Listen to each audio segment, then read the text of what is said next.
E aí pessoal, bem-vindos a mais um vídeo aqui no canal. Se curtir o vídeo, não esquece de deixar o seu like, porque eu vou te contar tudo sobre a rodada 24 do Brasileirão e, é claro, dar os meus palpites para vocês também. Mas sem mais enrolação, galera, bora pro vídeo de hoje. Pessoal, aqui é a classificação da rodada 23 do Brasileirão. O Botafogo segue líder, Fortaleza logo atrás com um ponto a menos e um jogo a menos também. O Palmeiras, Flamengo, Bahia e São Paulo fecham o G6 do Brasileiro, que tem também Cruzeiro, Atlético Mineiro, Atlético Paranaense e Vasco completando o G10 da competição. Na segunda parte da tabela temos Juventude, Bragantino, Internacional, Criciúma, Grêmio, Vitória e no Z4 da competição Corinthians, Fluminense, Cuiabá e Atlético Goianiense. Essa rodada vamos ter jogos bem interessantes, pessoal. Atlético Goianiense versus Juventude, Palmeiras versus Cuiabá, Atlético Mineiro e Fluminense, Bahia e Botafogo, Fortaleza e Corinthians, Criciúma e Grêmio, São Paulo e Vitória, Internacional versus Cruzeiro, Flamengo e Bragantino e fechando a rodada, mas não menos importante, Vasco versus Atlético Paranaense. Vamos dar uma olhada aqui então, pessoal, nos palpites da última rodada. A gente não palpitou em Vitória e Cruzeiro, acertamos Botafogo 4, Flamengo 1, acertamos na vitória do Juventude contra o Atlético Paranaense, erramos apostando no São Paulo contra o Palmeiras, erramos apostando no Internacional. Quem diria que o Atlético Goianiense fosse finalmente vencer uma partida, né, pessoal? Acertamos o empate entre Criciúma e Vasco, esse foi no finalzinho, quase que a gente erra, hein, pessoal? Erramos na vitória do Fluminense, acertamos na vitória do Fortaleza e na vitória do Bahia, e erramos apostando no Atlético Mineiro contra o Cuiabá. Mas vamos lá então, pessoal, para os palpites de hoje. Atlético Goianiense versus Juventude. O Atlético Goianiense vem de uma primeira vitória dentro de casa contra o Internacional na última rodada. Teve a semana livre de treinamento para esse confronto contra o Juventude e acredita muito no Hurtado, que fez o primeiro gol na partida contra o Internacional, para poder vencer de vez esse confronto. Lembra, já o Juventude, pessoal, vem de boa campanha, já são 2 vitórias seguidas na competição, se a gente descartar aquele duelo contra o Internacional que vem da rodada adiada do primeiro turno. Venceu o Atlético Goianiense dentro de casa no primeiro turno da competição e tem como grande trunfo a volta do técnico Jair Ventura, que comandou o Atlético Goianiense no início da competição do Brasileiro. Ou seja, é um treinador que conhece bem os adversários e pode ser um fator essencial para poder ajudar o Juventude a vencer o Atlético Goianiense. Eu já comentei aqui nesse canal algumas vezes que eu nunca vou apostar no Atlético Goianiense, acho que é um time muito fraco e a vitória contra o Internacional não vai mudar o meu pensamento diante disso. Mas eu também acredito que o Juventude também não tenha tanta força e tanta supremacia em relação ao Atlético Goianiense, e por isso eu acredito que esse jogo vai acabar em um empate. Lembrando também que o Juventude vem muito desfalcado, um time que está com 12 jogadores lesionados, incluindo o atacante Gilberto, o goleador do time, mas conta com o Nenê para poder conseguir vencer esse duelo diante do Atlético Goianiense. Porém, eu vou de empate hoje, pessoal, e você comenta aí embaixo seu palpite também. Palmeiras e Cuiabá, pessoal, mais um jogo bem interessante aqui na rodada. O Palmeiras ele foi eliminado da Libertadores no meio da semana naquele duelo histórico contra o Botafogo, quase conseguiu a classificação. E a gente quer saber agora o que esse peso da eliminação do Palmeiras vai gerar na sequência do Campeonato Brasileiro. É um time muito interessante, muito tecnicamente forte, tem uma vantagem histórica diante do Cuiabá. O Cuiabá venceu o Palmeiras apenas uma vez em duelos do Campeonato Brasileiro. Porém, essa vitória foi justamente jogando fora de casa, ou seja, o Cuiabá nunca venceu dentro de casa contra o Palmeiras, mas aqui no Allianz Parque o Cuiabá já aprontou uma vez diante do Palmeiras. Agora o foco do Palmeiras é o Brasileirão, pessoal. O time foi eliminado da Copa do Brasil, foi eliminado da Libertadores, resta apenas o Brasileiro. Porém, um fato interessante é que o jogo do Botafogo acabou quarta-feira, né? O jogo acabou 11h30 da noite, e o Palmeiras já entra em campo novamente contra o Cuiabá às 18h30. Aquele jogo foi um jogo bem disputado, com emoção até o final, e que no final acabou não sendo bom para o Palmeiras, e a gente quer saber o quanto que isso vai custar diante do Cuiabá nesse duelo.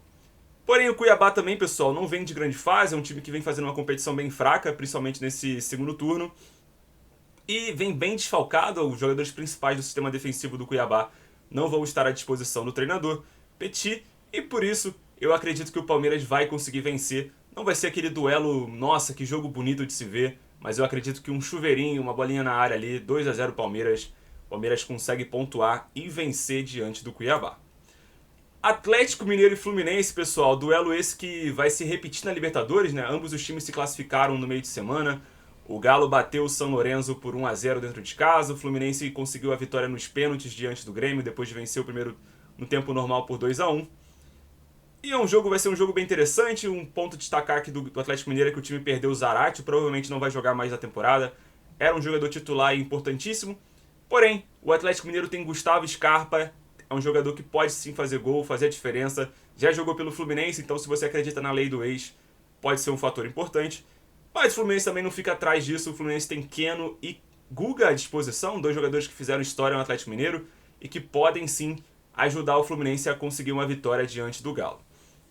Lembrando que o Fluminense segue sem Cano e Marcelo, que apesar de serem jogadores históricos, não vinham fazendo um grande ano, mas que são peças importantes do Fluminense que com certeza vão fazer falta. O Fluminense acredita muito no futebol do Cauã Elias, acredita muito no futebol do Ganso e do Arias e vai com tudo pra cima do Atlético Mineiro para poder vencer essa partida. Eu acho que esse jogo tem muita cara de empate. O Galo é um time interessante, mas o Fluminense tem montado um sistema defensivo muito bom, principalmente depois da chegada do Thiago Silva. Eu acredito que esse jogo vai ser 1-1 e vai ser uma prévia de jogos bem interessantes que a gente vai ter na Libertadores em setembro. Vou deixar aqui meu empate então, pessoal. Bahia e Botafogo, pessoal, duelo de 2 times que já se enfrentaram algumas vezes nesse ano, né? O Botafogo perdeu para o Bahia na Copa do Brasil. Já foram 3 jogos ao longo do ano e, pasmem, o Botafogo não conseguiu vencer nenhum jogo diante do Bahia. Foram 2 empates, na verdade foram 2 derrotas para o Botafogo, ou seja, o Bahia conseguiu o triunfo 2 vezes diante do Botafogo e 1 empate no Newton Santos. No primeiro turno, o Bahia venceu o Botafogo fora de casa, 2-1, mas foi um jogo bem aberto, um jogo bem interessante. No segundo jogo da Copa do Brasil, o Botafogo acabou sendo prejudicado pela expulsão, né, do seu jogador, que acertou uma cotovelada no atleta do Bahia. E agora o Bahia vem a campo com um time com força máxima. O tricolor baiano não jogou dentro de casa, não jogou no meio de semana, né? Então vem descansado. Já o Botafogo vem de classificação histórica diante do Palmeiras no meio de semana. E essa classificação com certeza vai pesar para o Botafogo. O treinador já informou que deve poupar alguns titulares. O time deve vir bem mesclado, talvez sem 6, 7 jogadores que atuaram diante do Palmeiras. E eu acredito que o Bahia vai fazer prevalecer o seu fator casa e vai conseguir vencer diante do Botafogo. Destaque também para o goleiro Marcos Felipe, que fez uma grande atuação diante do Grêmio no último final de semana e vem motivado para mais um duelo contra o Botafogo, lembrando que ele agarrou muito nos 3 jogos contra a equipe do Botafogo nesse ano. Mas é isso, pessoal. Vou palpitar aqui no Bahia. Não vem de grande fase, mas vem de 2 vitórias seguidas diante do Vitória e do Grêmio. E acredito que vai vencer mais uma diante do Botafogo. Duelo bem interessante aqui também, pessoal. Fortaleza e Corinthians. Promessa de Castelão lotado, ingressos totalmente esgotados para esse confronto. O Fortaleza vem de classificação histórica no meio de semana também pela Sul-Americana, diante do Rosário Central. Uma vitória de 3-1 de virada dentro de casa.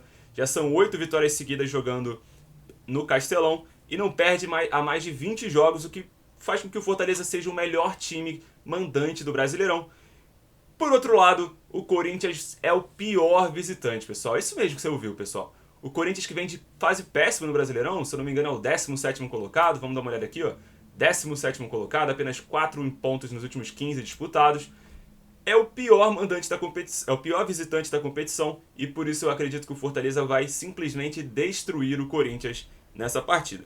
Lembrando que o Corinthians também vem de classificação histórica na Sul-Americana, tomou a virada diante do Bragantino dentro de casa no meio de semana, perdeu por 2-1 no tempo normal, mas conta com o goleiro Hugo Neneca, Hugo Souza, que vem de grande atuação e que deve ser adquirido em definitivo pelo Corinthians. Lembrando que pelo Campeonato Brasileiro, o Timão venceu apenas um jogo nos últimos 12 disputados, e por isso eu acredito que o Fortaleza vai conseguir vencer, e quem sabe até assumir a classificação, a liderança da competição, uma vez que eu acredito que o Bahia vai vencer o Botafogo. Criciúma e Grêmio, pessoal, mais um jogo interessante, duelo de times do Sul. O Criciúma teve a semana livre de treinamento, né? Acabou não jogando no meio de semana, então pôde treinar tranquilamente durante o meio de semana. E o clube vem anunciando alguns reforços, contratou jogadores como Patrick de Paula, vem de um empate dentro de casa por 2-2 com 2 gols do Bolácia, né? O principal jogador do time do Criciúma, o famoso pai do Vasco, e duelo de 2 equipes que se enfrentam pela primeira vez no Brasileirão, né? Já que o confronto do primeiro turno foi adiado devido aos acontecimentos do Rio Grande do Sul. E de resto, o Criciúma não deve ter nenhum problema para poder enfrentar o Grêmio. O Grêmio que foi eliminado nesse meio de semana, em duelo contra o Fluminense, duelo dos pênaltis, mostrou força, conseguiu reagir diante do Fluminense, conseguiu encontrar um gol no final da partida e levar a partida para os pênaltis. E conta com algum retorno de alguns jogadores, como o Diego Costa, que deve estar à disposição para esse confronto. Lembrando também que o Grêmio não vai poder contar mais com seu principal jogador dos últimos tempos, né, que é o Gustavo Nunes, o atacante de 18 anos, foi negociado com o futebol inglês e não atua mais pelo Grêmio. Pessoal, duelo bem difícil, mais um jogo que eu vou acabar ficando em cima da caixinha. Acredito que o Criciúma pode fazer prevalecer o seu fator casa, mas o Grêmio a gente já conhece. O Grêmio é um time que sempre leva como preferência as Copas. Mas agora que ele caiu na Libertadores, pessoal, o foco é o Brasileirão, é se manter na Série A. e eu acredito que esse jogo vai acabar em vitória do Grêmio. O Grêmio vai surpreender o Criciúma e vencer fora de casa. Mais um duelo interessante, pessoal. São Paulo e Vitória. São Paulo que vem de classificação no meio de semana da Libertadores. Venceu e convenceu com tranquilidade o Nacional do Uruguai. É o segundo melhor mandante do Brasileirão, então faz o Morumbi ser o seu fator positivo na competição.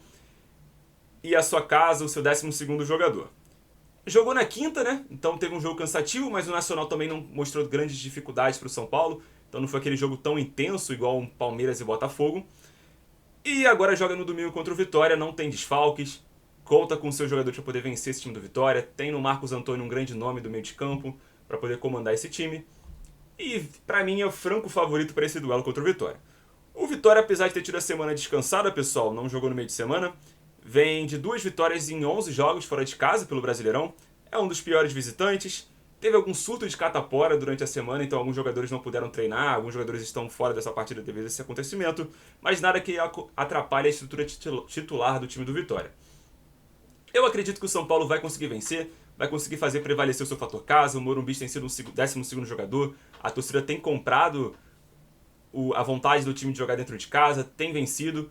Vem de derrota no Brasileirão pelo Palmeiras, mas eu acredito que o São Paulo vence e convence diante do Vitória. Internacional e Cruzeiro, um jogo bem parelho, pessoal. O Internacional que vem de derrota fora de casa diante do Atlético Goianiense. Anunciou no meio dessa semana a volta do D'Alessandro como diretor esportivo do clube. E o grande ponto negativo do Internacional é que o time não consegue encontrar opções.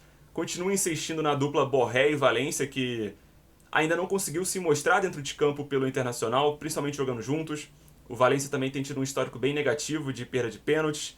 Sente muito a falta do Alan Patrick ainda comandando esse meio de campo e apenas conseguiu 3 pontos nos últimos 15 pontos disputados, considerando as últimas 5 rodadas do Brasileirão.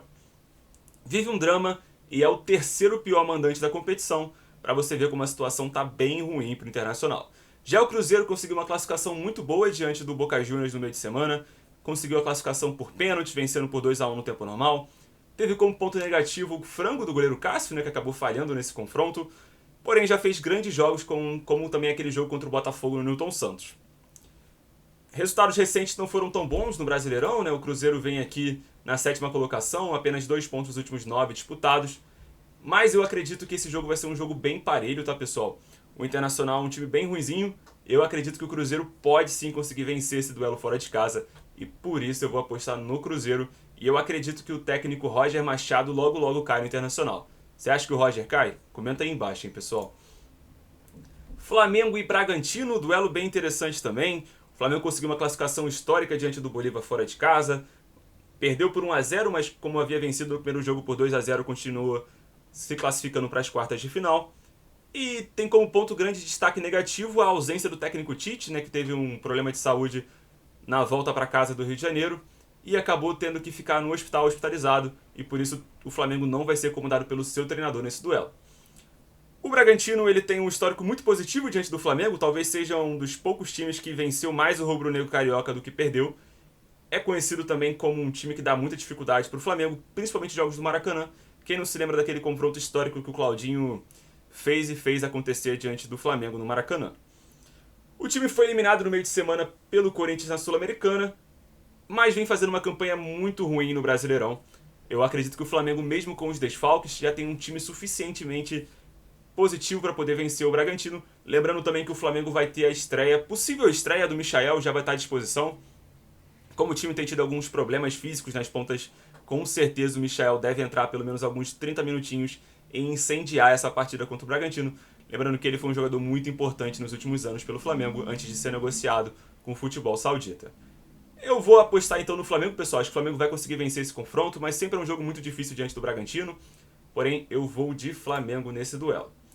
E pessoal, faltando aqui o último jogo, Vasco e Atlético Paranaense, não está disponibilizado aqui pelo Cartola ainda, mas eu não vou deixar vocês sem meu palpite, por isso eu vou palpitar aqui para vocês.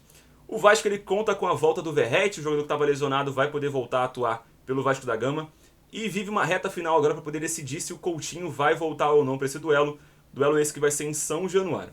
Lembrando que a última vitória do Vasco sobre o Atlético Paranaense foi em 2020, jogando dentro de casa, e que no primeiro turno perdeu por 1-0 jogando na Arena da Baixada. Lembra daquele jogo que o Hugo Moura, ex-Atlético Paranaense, tinha acabado de estrear pelo Vasco, acabou sendo expulso com 16 minutos de jogo e a torcida do Atlético Paranaense gritou o nome dele pela primeira vez com ele jogando na Arena da Baixada. Já o Cap anunciou a contratação do Praxedes, que estava no Vasco antes também, e conseguiu uma classificação muito boa na Sul-Americana, né? Depois de jogar com um jogador a menos, quase o duelo inteiro, venceu o Belgrano por 2-0, porém vem de derrota no Brasileirão contra o Juventude, jogando com um time meio reserva, né? O Cap é um time que tem focado muito na Sul-Americana, tem focado muito na Copa do Brasil, tá vivo nessas duas competições, é o centenário do Atlético Paranaense, mas eu acredito que na colina histórica de São Januário, o Vasco da Gama vai conseguir vencer o Atlético Paranaense por 2-1, pessoal. Vai ser um jogo bem disputado, 2-1, mas é aquilo, né, pessoal? O Vasco tem costumado tomar gols no final da partida e tem que tomar cuidado diante disso. O Atlético Paranaense é um time muito guerreiro, muito aguerrido e pode fazer prevalecer e conseguir um empate no final. Mas eu vou aqui então apostar de vitória do Vasco, beleza? E é isso, pessoal. Esses foram os meus palpites da rodada. Não deixa de se inscrever no canal. Comenta aí embaixo seus palpites também. Vou deixar um comentário fixado com os jogos. E comenta aí os seus palpites, beleza? E é isso. Até a próxima. Tchau!